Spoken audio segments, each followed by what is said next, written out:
Plus, and also on our Facebook page. I'm Devin Bartolotta here with Chris Franklin.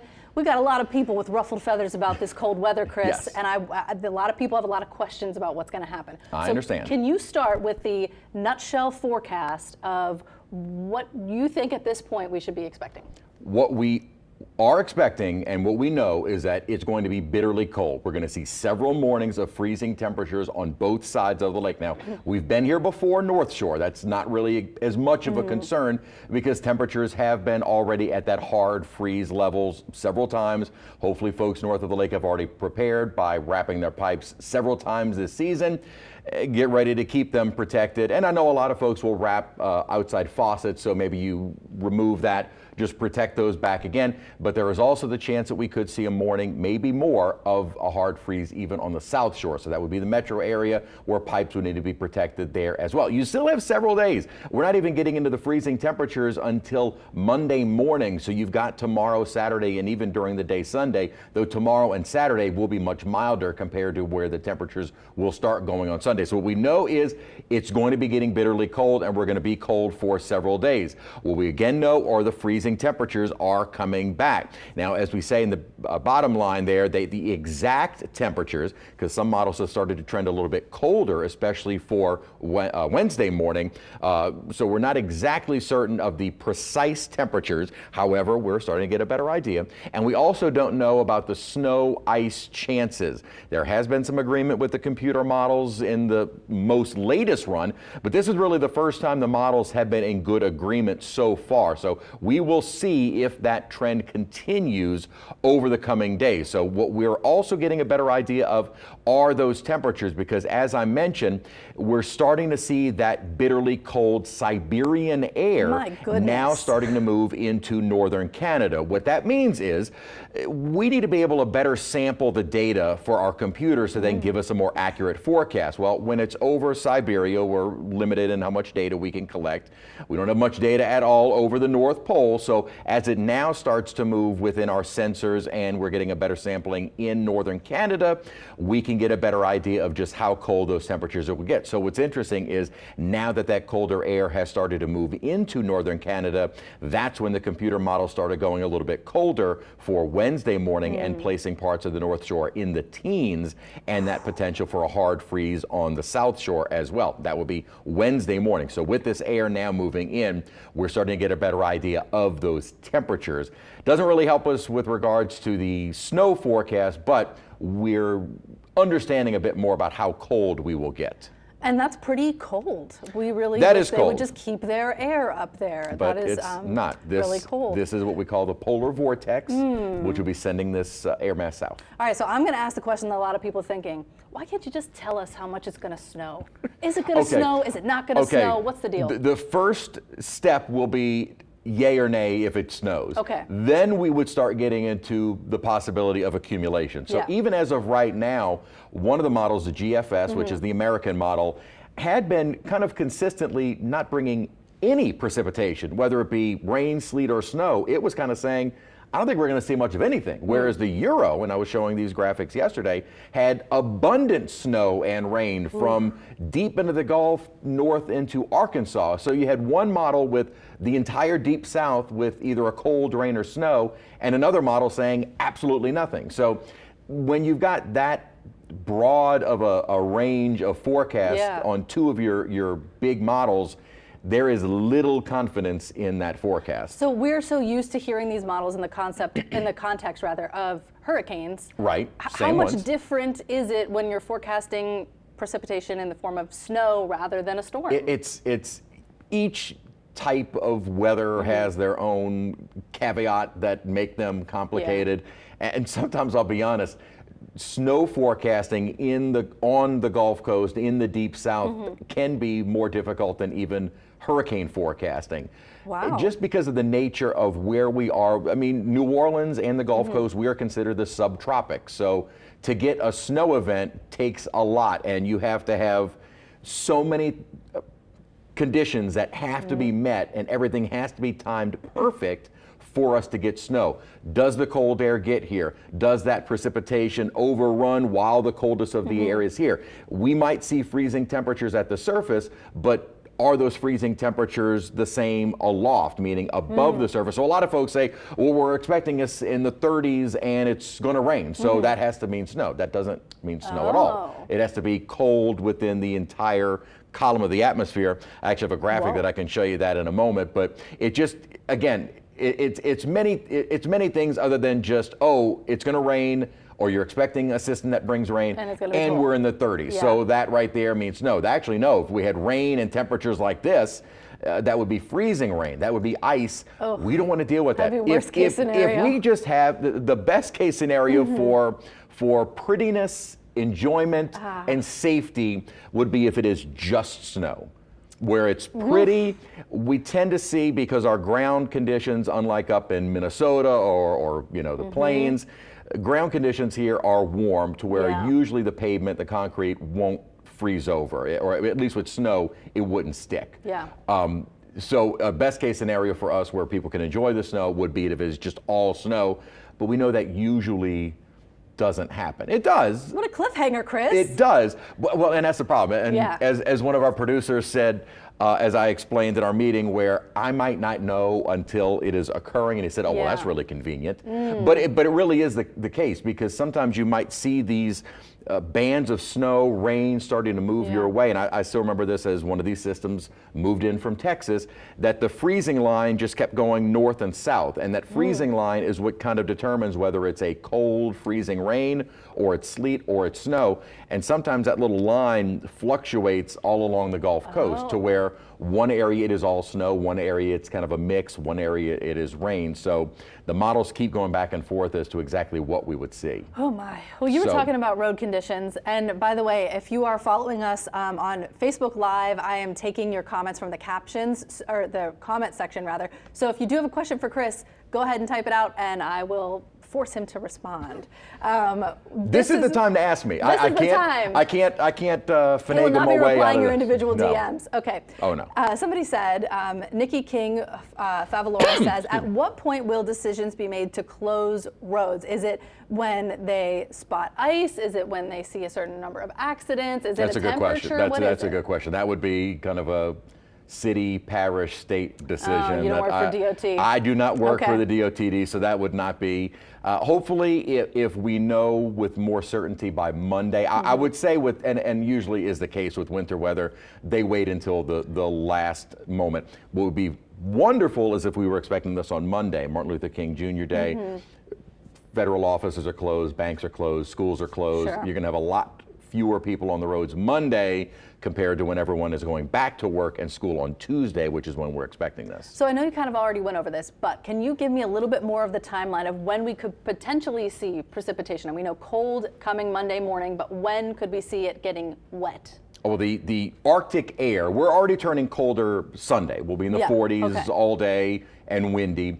Monday morning is when we initially get that Arctic feel, where temperatures are in the 20s. Winds on Monday, though, will be strong out of the north. It'll feel like the teens and 20s. So it's going to feel, we're not talking winter weather yet, Monday morning, but it'll feel like the teens and 20s. So again, if there is any silver lining, is that there are going to be fewer folks trying to contend with that type of weather early Monday morning when it feels like the teens. Now, it ain't going to be much better on Tuesday morning because it'll feel like the 20s, and we might be dealing with some wintry mess that time as well.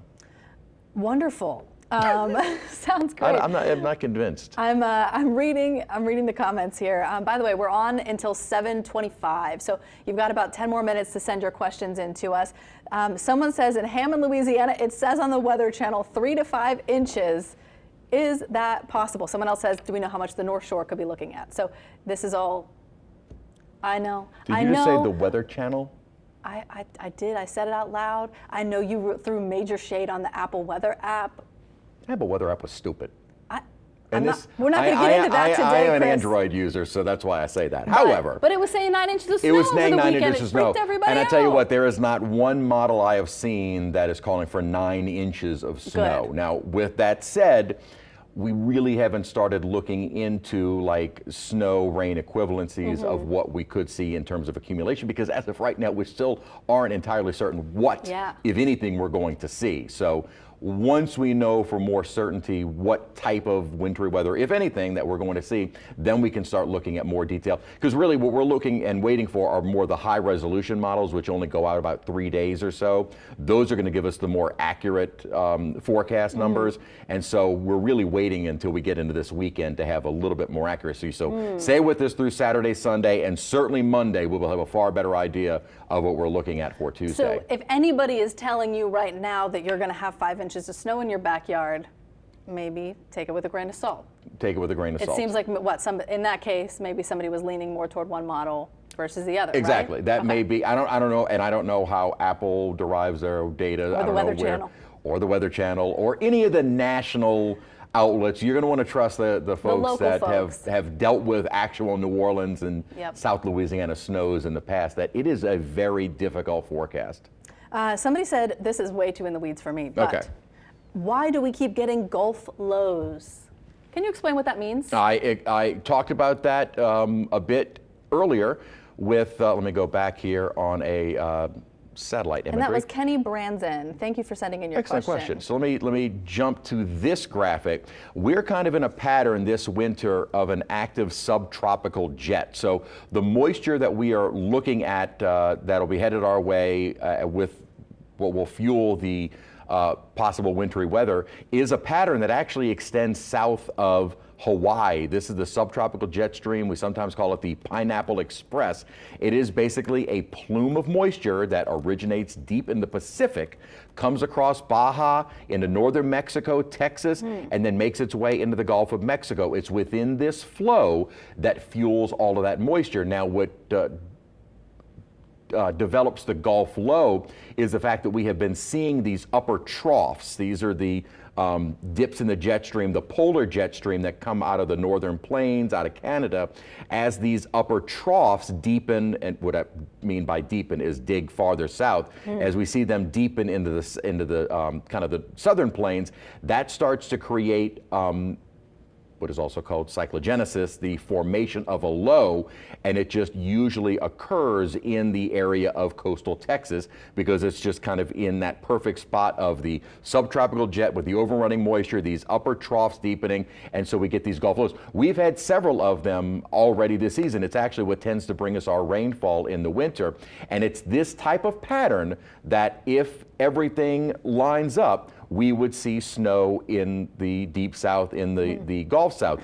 And in fact, the Euro, which is why I've been kind of leaning a little bit more toward the Euro with the maybe higher likelihood of wintry weather.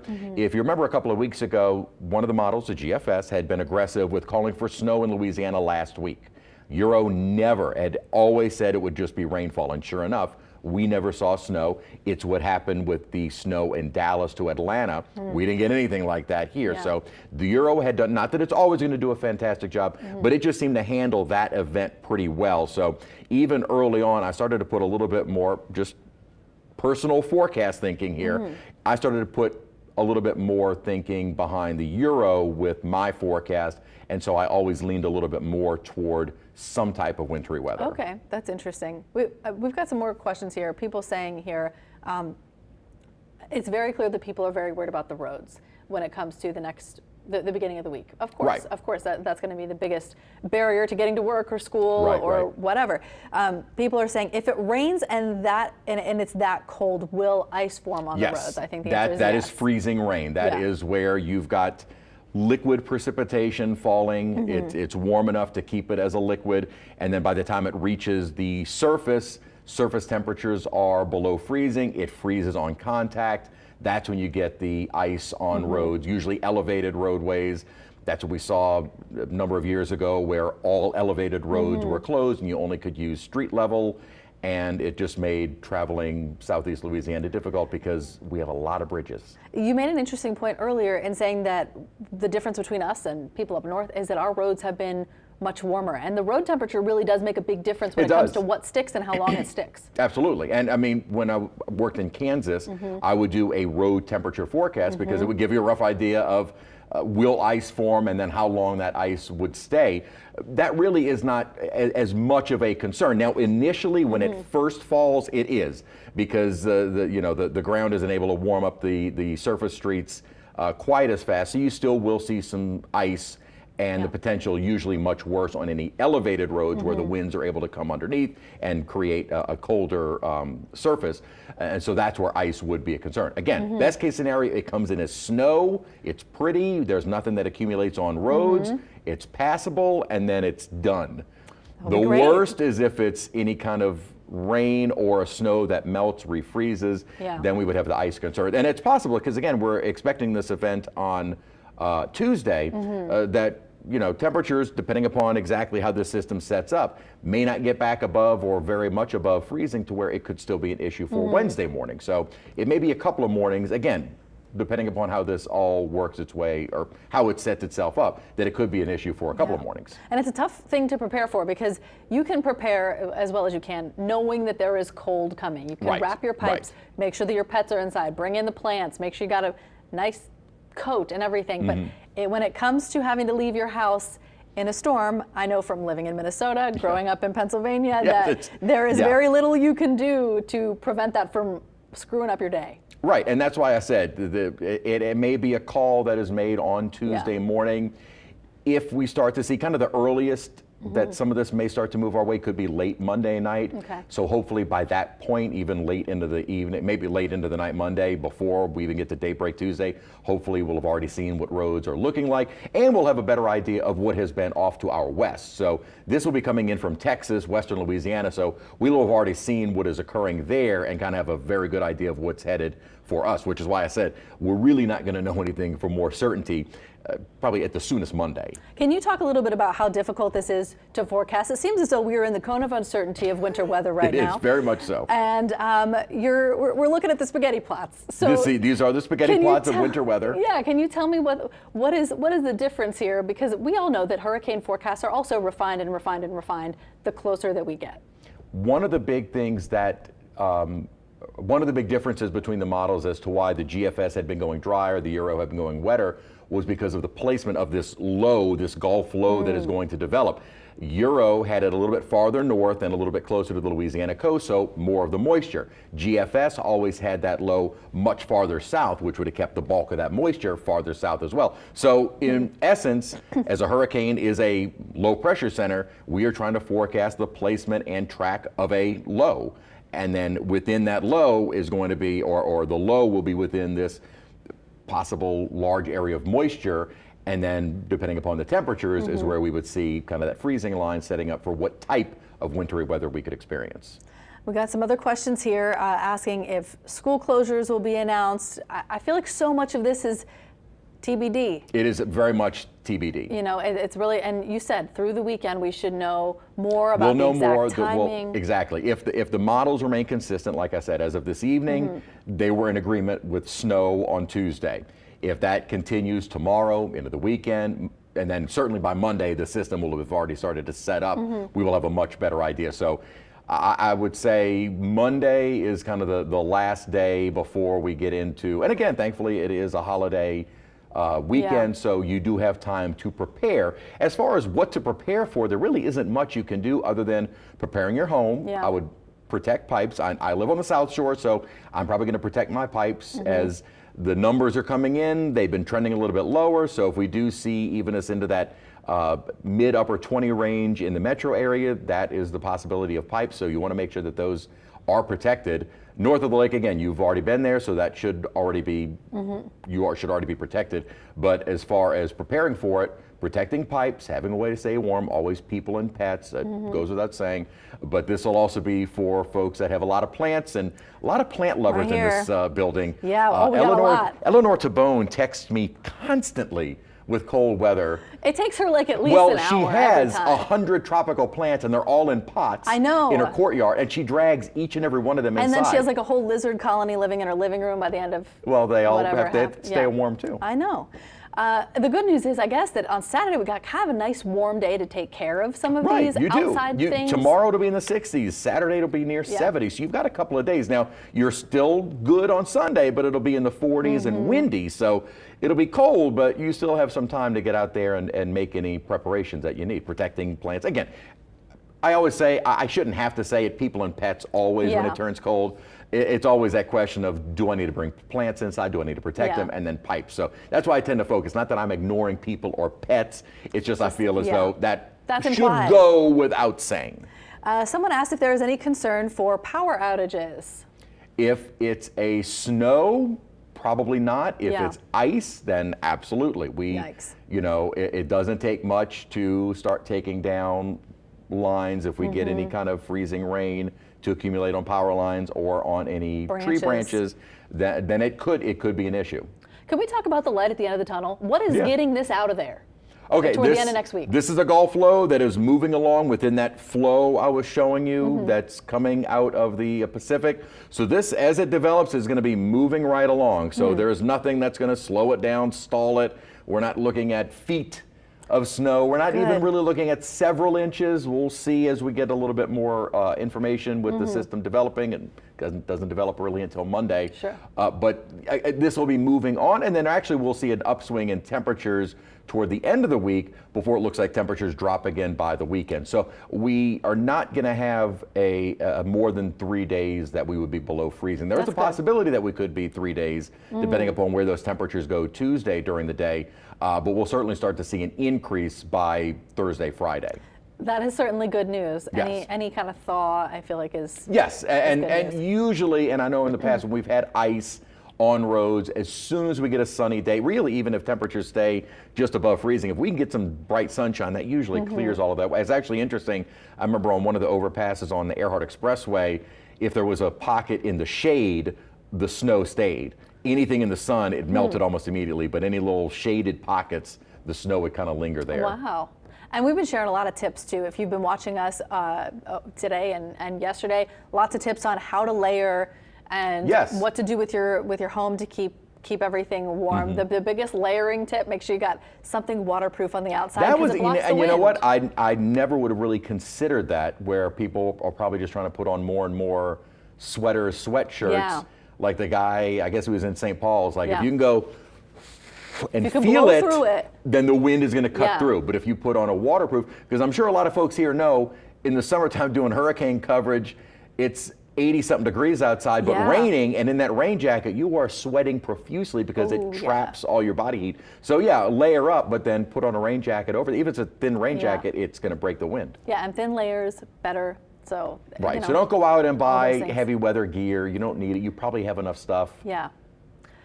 There's a great picture of my mom whenever they had some kind of snow in either the 60s, early 70s, and one of my uncles was wearing two bunny bread sacks on his feet to keep his shoes dry. You know, whatever We are not in New works. Orleans. We are not above doing anything to keep the cold out. I did tell you I kept my snow shovel.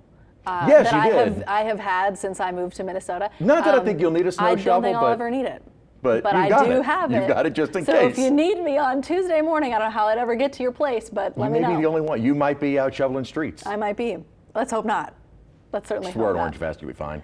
We got about 2 minutes left. I think a little less than 2 minutes. If anyone has any additional questions, I am looking on our Facebook Live feed here. I'm not seeing much more. So let's just go over one more time the timeline. When should we be fearful and when will we know more? The timeline, when we'll know more, and you know, this is frustrating, but it's kind of like with hurricane. I mean, it's just how the weather works. We know better the closer we get to the event, and the event is likely going to be here Monday night.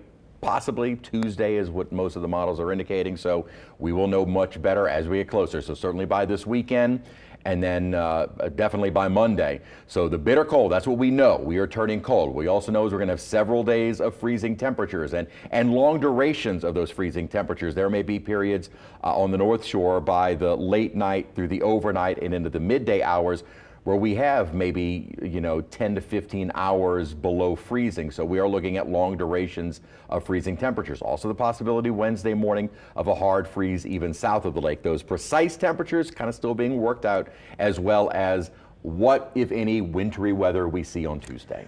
All right, Chris, thank you so much for your expertise. We Hopefully that appreciate it. We'll be hearing a lot from you over the next few days as Almost we too much for me. learn more about this. So you can always catch latest updates on WWL Plus, on our newscasts on air, also online, our apps. every possible way, social media. We'll have it everywhere. We'll have tips and forecasts as they become available. Thank you so much for joining us.